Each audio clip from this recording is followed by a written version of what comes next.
All right, ladies and gentlemen, welcome back to the channel. We're talking about the Los Angeles Chargers in tonight's video because, guys, they are 10-6. Oh my God! Oh no! It was the New England Patriots. Oh my God! Here's your flowers, Los Angeles Chargers. Congrats! You beat the Patriots 40-7 on the road. Oh, I'm pretty sure the Chargers would actually take their flowers because they're 10-6.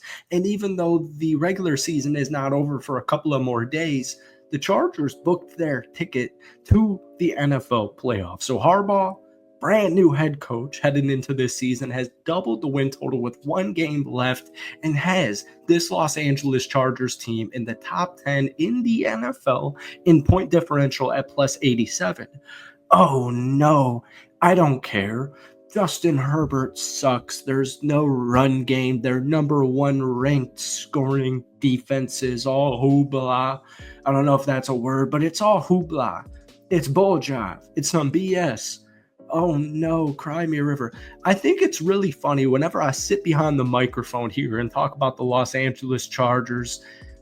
Folks, Chargers fans know what they have, all right? In the sense of they knew what they had in Justin Herbert. We didn't know what the Chargers had in J.K. Dobbins. We didn't know what they had in Ladd McConkey. We didn't even know, even though he's selected in the top 10, we didn't know what they had in Joe Alt. We didn't really know what Harbaugh was going to bring to this Chargers team. And he's given this team a 10-6 record. And obviously, Justin Herbert is playing lights out. He's only got a handful of interceptions. People love to look at statistics. It's just Twitter warriors. If you're a Chargers fan, you know what I'm talking about. But folks, welcome back to the channel. We're ranting about this Los Angeles Chargers team in tonight's video. But before we do, hit that like button, hit that sub button for daily NFL content. If we try and get this video to 100 likes, guys, that would mean the absolute world to me. The Chargers in the last two games of the season have played probably their best two-game stretch in the entire regular season. Justin Herbert just threw for 3 touchdowns, 281 yards on Saturday as they won 40-7 on the road against the Patriots. We're about to get into some crazy advanced statistics here. But I don't know, man. I find it funny. I just think the whole discourse on NFL, NBA, just sports in general, we're just kind of in this age of outrage era where you just can never win. Even if you're the 15-1 Kansas City Chiefs, you can't win. If you're the 14-2 Lions, you can't win. If you're the 14-2 Vikings, you can't win. If you're the 13-3 Eagles, you can't win. So even if the Chargers were 16-0 as opposed to 10-6, they're just not going to win in an argument like this because, like I said, it's just the age of outrage. People love to nitpick. People love to just bring up the most random BS on why you are wrong. But folks, we've been talking about the Chargers the entire season. And what we said in the summer on this channel, what we've been saying in the first, I would say, around 10 weeks of the season, because I would say in the last month or so, it's been relatively obvious, no matter who the Chargers were playing, that they were going to win 10 games. And if they won 10 games, they would most likely make the AFC playoffs. I don't care if they're one and done. I mean, what is your matchup right now on the road against Baltimore? I don't care if they get their ass freaking whooped by the Baltimore Ravens in round 1 of the wild card playoffs. I really don't care. I don't care if they go on the road against Houston in week 1 and take them down because Pittsburgh loses week 18 and the Chargers win and they've got a road match against Houston. Or let's say they wallop them 40-7. This Chargers team will not get the due credit they deserve until probably this offseason, which sounds crazy because they're 10-6. And if you're a Chargers fan, I don't even need to explain it to you. You understand what I'm saying to you. 1 year ago on this date, we were sitting here talking about the 5-win Chargers team, wondering what's happening. Right? The Chargers have a top 10 quarterback, undisputed, no matter what metric you want to pull out of your ass about Justin Herbert.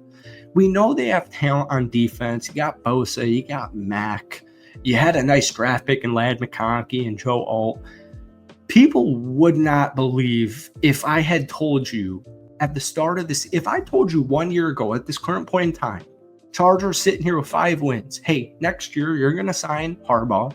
You're going to win over 10 games, and you're going to be solidified in the playoffs at this point in time. You would call me absolutely bat as crazy. You'd call me BS crazy. So I want to go through some advanced statistics, just some really fun, deep analytical stuff for my football nerds out there from Daniel Popper over on The Athletic. Go check his article out. He talked about Justin Herbert and the Chargers offense. And I think it puts everything truly in perspective because I'll tell you, as a Green Bay Packers fan, I don't care if the Chargers win the Super Bowl.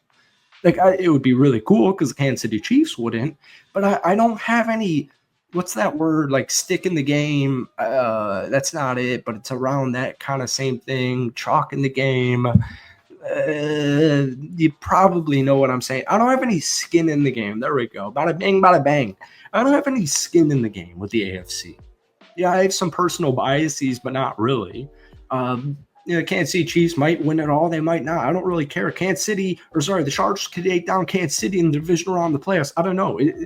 There's no skin in the game for me as a Green Bay Packers fan. I'm going to focus on our wild card game. But I don't really get the ridicule with this Chargers team. It just literally makes no sense to me. They're the number one ranked scoring defense in the NFL. You have Justin Herbert. You got enough weapons to win a couple of playoff games because it got to the playoffs, all right? So here are these advanced statistics from Daniel Popper. I'm just going to rattle them off. So the Chargers scored 34 offensive points against the Denver Broncos. They then scored 40 against the New England Patriots. Now, before that two-game stretch, they had only scored more than 30 offensive points in one game this season. The most they had scored over any two-game stretch was 57, and that was back in weeks 10 and 11. Now, over these past two games against the Broncos and the Patriots, the Chargers have averaged 0.25 expected points added per play. That's second in the league over that span through Sunday last week, week 17's games, all right?